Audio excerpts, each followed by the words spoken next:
अब बात करेंगे एक्सपर्ट कमेटी की।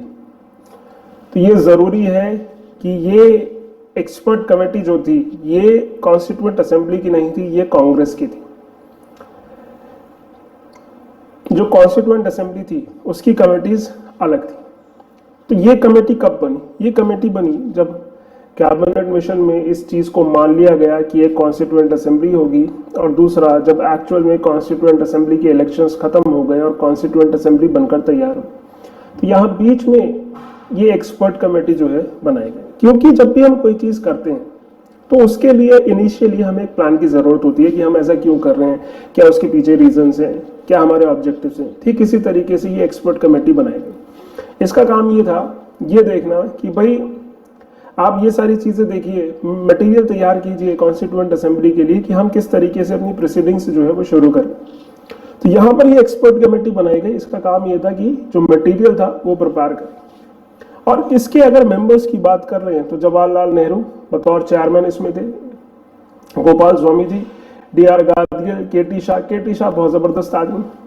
आपके यूपीएससी एग्जामिनेशन में आपको जरूर देखने को मिलेगा कि हमसे ये क्वेश्चन पूछा गया है प्रेसिडेंट रूल और पार्लियामेंट्री सिस्टम जो है उसके बारे में, कि प्रेसिडेंट रूल ठीक होगा हिंदुस्तान के लिए या पार्लियामेंट्री सिस्टम काम कर रहा है। तो ये के.टी. शाह जो थे ये इस फेवर में थे कि हिंदुस्तान में हमें प्रेसिडेंशियल जो है वो सिस्टम लागू करवाना चाहिए बजाय पार्लियामेंट्री सिस्टम के। लेकिन क्योंकि हमारा जो एक्सपर्टीज था या जो हमारे हिस्टोरिकल टच थे इस पार्लियामेंट्री सिस्टम के साथ, उसकी वजह से हमने जो है इस पार्लियामेंट्री सिस्टम को कंटिन्यू करा। मतलब जो ब्रिटिश गवर्नमेंट जिस तरीके से चल रही थी उसको हमने कंटिन्यू किया, बजाय इसके कि हम जो अमेरिका में सिस्टम है गवर्नमेंट का प्रेसिडेंशियल वाला उसको अप्लाई करें। इसके अलावा के संथानम इसमें थे, इसके अलावा हुमायूं कबीर, आसफ अली, के.एम. मुंशी। तो ये एक निमोनिक्स है। इसके साथ साथ यहाँ पर जो हमारे चेयरमैन साहब जवाहरलाल नेहरू थे, इन्होंने कृष्णा कृपलानी को भी इसमें जो है ऐड करवाया। सो बेसिकली इस एक्सपर्ट कमेटी का पर्पस क्या था, उसको डिसाइड करना था कि प्रोसीजर क्या होंगे किसके, कॉन्स्टिट्यूएंट असेंबली के। क्योंकि कॉन्स्टिट्यूएंट असेंबली बनकर तैयार होने वाली थी। ये उस समय की बात है जब कॉन्स्टिट्यूएंट असेंबली के लिए इलेक्शंस हो रहे थे। तो इलेक्शंस के बाद कॉन्स्टिट्यूएंट असेंबली बैठेगी, बैठकर हम उसमें क्या करेंगे, कुछ बोलेंगे तो कि हमारे ऑब्जेक्टिव्स क्या है, कि ऑब्जेक्टिव रिजोल्यूशन का ड्राफ्ट आप तैयार करेंगे। तो इसके बाद हम क्या देखेंगे कि जवाहरलाल नेहरू जो है वो कॉन्स्टिट्यूएंट असेंबली में ऑब्जेक्टिव रिजोल्यूशन, यानी हमारे उद्देश्य क्या है, हमने ये कॉन्स्टिट्यूएंट असेंबली क्यों बनाई है, हम किस तरीके का कॉन्स्टिट्यूशन बनाना चाहते हैं, वो जो ऑब्जेक्टिव्स हैं वो आगे फॉरवर्ड करेंगे। तो वो जो ऑब्जेक्टिव रिजोल्यूशन रहा वो बिल्कुल इससे मिलता जुलता रहा। इसके पीछे की जो इंस्पिरेशन थी वो एक्सपर्ट कमेटी ने जो चीजें तैयार की थी वही रही। और इसीलिए इन्होंने क्या किया, दिल्ली और मुंबई में जो है अपनी सेटिंग्स करी 2-2 दिन की। तो ये एक्सपर्ट कमेटी जिसने की ये रिस्पॉन्सिबिलिटी उठाई कि कॉन्स्टिट्यूएंट असेंबली का प्रोसीजर क्या रहेगा, ऑब्जेक्टिव रिजोल्यूशन का ड्राफ्ट तैयार करवाना, हमारे ऑब्जेक्टिव्स क्या होंगे उसके लिए एक ड्राफ्ट तैयार करवाना, और ये रिजोल्यूशन जो है फाइनली फिर कॉन्स्टिट्यूएंट असेंबली में जो है मूव कराया जाएगा। आगे चलेंगे, अब बात करेंगे कंपोजिशन की, कॉन्स्टिट्यूएंट असेंबली की कंपोजिशन। तो सबसे पहले तो इसमें हमें 389 सीट्स देखने को मिलती हैं। 389 इसको हम 3 पार्ट में डिवाइड करेंगे, कुल मिलाकर 292 + 4 + 93 दैट इज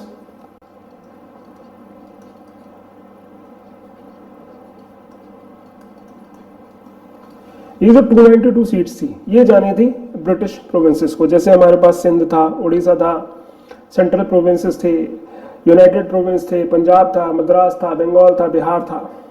ये जो प्रोविंसेस जो ब्रिटिश कंट्रोल में डायरेक्टली थी उनको 292 सीट्स जानी थी। इसके साथ साथ जो चीफ कमिश्नर की प्रोविंसेस थी उसमें 4 सीट्स जानी थी, और जो प्रिंसली स्टेट्स थी यानी कि जिसको रूल करने वाले इंडियन रूलर थे वहां हमें 93 सीट्स देनी थी। तो इस तरीके से इसका जो है डिवीजन हमें सीट्स का देखने को मिलता है। और ये सीट्स कुल मिलाकर 10 लाख की पॉपुलेशन पर 1 सीट जानी थी। 10 लाख की पॉपुलेशन पर 1 सीट जानी थी 1 मिलियन पर। तो ये सिनेरियो हमें आज भी देखने को मिलता है। जैसे हम लोकसभा की बात करें या लेजिस्लेटिव असेंबली की बात करें तो लोकसभा में जो सीट्स का डिस्ट्रीब्यूशन है वो पॉपुलेशन के हिसाब से है, इसीलिए हमें उत्तर प्रदेश में ज्यादा सीट्स देखने को मिलती हैं। लेजिस्लेटिव असेंबली की बात करें तो जिस डिस्ट्रिक्ट में पॉपुलेशन ज्यादा है वहां हमें लेजिस्लेटिव असेंबली की ज्यादा सीट्स देखने को मिलती हैं। तो ठीक इसी तरीके से जहां पर पॉपुलेशन ज्यादा, अगर 20 लाख की पॉपुलेशन तो 2 सीट, क्योंकि 2 मिलियन की पॉपुलेशन, 40 लाख तो 4 मिलियन की पॉपुलेशन 4 सीट। तो इस तरीके से, और ये जो सीट्स डिवाइड हुई ये हुई 3 कम्युनिटीज के बेसिस पर, Sikhs, Muslims and general. Sikhs को चुनने वाले थे सिर्फ सिख्स, कोई बाहरी व्यक्ति, कोई और दूसरा पर्सन नहीं। मुस्लिम के लिए सिर्फ मुस्लिम। इस तरीके से यहाँ इलेक्शंस होने थे। और इलेक्शंस कौन करता? इलेक्शन करता प्रोविंशियल लेजिस्लेचर के जो लोग थे। हमने देखा गवर्नमेंट ऑफ इंडिया एक्ट 1935, इस एक्ट ने, बहुत बड़ा एक्ट था, तो इसने इलेक्शंस के प्रोविजंस भी बनाए। हमने देखा कि 10% पॉपुलेशन को जो है वो इलेक्शन राइट्स मिल गए थे, और यहाँ पर जो प्रोविंशियल लेजिस्लेचर तैयार होता वो आगे इस कॉन्स्टिट्यूएंट असेंबली के मेंबर्स को इलेक्ट करता। जैसे हम लोकसभा की बात करें या आज लेजिस्लेटिव असेंबली की बात करें तो इनके इलेक्शंस जो होते हैं वो एडल्ट फ्रेंचाइज के बेसिस पर होते हैं, डायरेक्ट इलेक्शंस होते हैं, सीधे पब्लिक उसमें पार्टिसिपेट करती है। लेकिन अगर हम राज्यसभा के इलेक्शंस देखें तो राज्यसभा के इलेक्शंस जो है वो करते हैं जो स्टेट्स के एमएलएज हैं, जो विधायक हैं।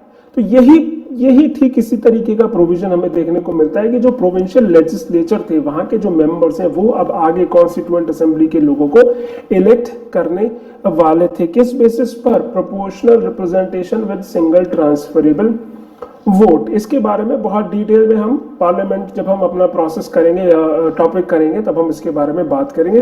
Proportional representation with single transferable vote, ये एक स्पेसिफिक प्रोसेस होता है जहां पर जब एक से ज्यादा कैंडिडेट्स को चुना जाता है, यानी कि प्रोपोर्शन में, अगर छोटा बच्चा है तो वो कम खाएगा, बड़ा बच्चा है तो वो ज्यादा खाएगा। ठीक उसी तरीके से अगर लोग डिमांड कर रहे हैं कि 10% लोग जो है ए पार्टी से आए और 20% लोग डिमांड कर रहे हैं बी पार्टी से आए और 30% लोग डिमांड कर रहे हैं कि सी पार्टी से कोई आए, तो प्रोपोर्शनल रिप्रेजेंटेशन में इसी परसेंटेज में पार्टी से लोग आएंगे। अभी क्या होता है, अभी अगर आप ये मानिए कि अगर कोई, जैसे लोकसभा के इलेक्शंस में क्या होता है कि अगर एक सीट है उस पर एक ही कैंडिडेट खड़ा हुआ और राइवल में कोई नहीं, दूसरा कोई खड़ा नहीं हुआ, तो वो ऑटोमेटिकली जीत जाता है। या ये सोचिए कि अगर मान लीजिए 10 कैंडिडेट भी खड़े हुए लेकिन वोट पड़ा एक ही, अगर मान लीजिए, जस्ट इमेजिन हाइपोथेटिकल सिचुएशन कि 10 लाख लोगों की कॉन्स्टिट्यूएंसी है, 10 लाख वोटर्स हैं, 10 लोग खड़े हुए लेकिन एक ही आदमी वोट देने आया और उस आदमी ने ए आदमी को वोट दिया, तो वो ए आदमी जीत जाएगा। भले जब इतनी 99.99% पॉपुलेशन थी उसने वोट नहीं दिया, लेकिन बावजूद इसकी, ये लोकसभा में होता है। प्रोपोर्शनल रिप्रेजेंटेशन में उतनी परसेंटेज, क्यों एक वोट दिया तो उतनी परसेंटेज के हिसाब से ही लोग जाते। तो यहां पर प्रोपोर्शनल रिप्रेजेंटेशन जो है वो इस्तेमाल किया गया था। प्रिंसली स्टेट्स की बात करें तो प्रिंसली स्टेट्स में इलेक्शंस की बात नहीं हुई थी, बात हुई थी नॉमिनेशन की, क्योंकि इंडियन रूलर अभी यहां मौजूद थे तो ये लोग नॉमिनेट करते। इसके लिए स्पेसिफिकली हमें एक कमेटी देखने को मिलती है जिसका काम नेगोशिएट करना था प्रिंसली स्टेट से। जुलाई अगस्त में हमने देखे इसके जो है इलेक्शंस हमें देखने को मिलते हैं और 208 सीटें जो है वो हमारी कांग्रेस जीतती है, 73 सीट्स जो है वो मुस्लिम लीग जीतती है। और फाइनली हम इसमें क्या देखते हैं कि इसमें सभी तरीके के लोग मौजूद थे सिवाय गांधी जी और जिन्ना के। क्यों सभी तरीके के लोग मौजूद थे? चाहे शेड्यूल कास्ट की बात कर लें, चाहे वुमेन्स की बात कर लें, चाहे मुस्लिम्स की बात कर लें और किसी कम्युनिटी की बात कर लें, क्योंकि जब हम गवर्नमेंट ऑफ इंडिया एक्ट 1935 देखेंगे, क्योंकि इलेक्शंस उसी बेस पर हुए, तो वहां पर सभी लोगों की बात हुई बहुत रेस्ट्रिक्टेड मैनर में है, बहुत ज्यादा रेस्ट्रिक्शंस हैं। कैसे रेस्ट्रिक्शंस हैं कि टैक्स अगर आप दे रहे हैं तभी आप वोट दे पाएंगे। कुल मिलाकर गवर्नमेंट ऑफ इंडिया एक्ट 1935 उसी को वोटिंग राइट देता है जो अंग्रेजों को कुछ फायदा पहुंचा रहा हो, या तो वो टैक्स दे रहा हो या वो ब्रिटिश फोर्सेस में काम कर रहा हो। ऐसे नहीं कि आप रह रहे हैं सिर्फ और आप मतलब ब्रिटिशर्स को आगे बढ़ाने में कोई भी कंट्रीब्यूशन नहीं दे रहे, कोई टैक्स भी नहीं आप दे रहे, गरीब आदमी हैं आप। तो वोटिंग राइट्स बहुत लिमिटेड दिए गए थे और इसीलिए हमने देखा कि हर तरीके का जो पर्सन था लिमिटेड था, पर हर किसी पर्सन को इंक्लूड किया गया था, चाहे वो शेड्यूल कास्ट हो। इवन एक फैक्ट अगर मैं आपको बताऊं तो उत्तर प्रदेश के लिए, यूनाइटेड प्रोविंसेस के लिए एक इलेक्टोरेट बनाया गया था शिल्पकार का। जो कुमाऊं रीजन है जो इस समय उत्तराखंड में आता होगा, कि वहां के जो शिल्पकार हैं उनके लिए अलग से इलेक्टोरेट था, वो भी जो है वोटर होंगे। तो यहाँ पर हमें गांधी जी और जिन्ना नहीं दिखाई देते हैं। सो ये है हमारा कंपोजिशन।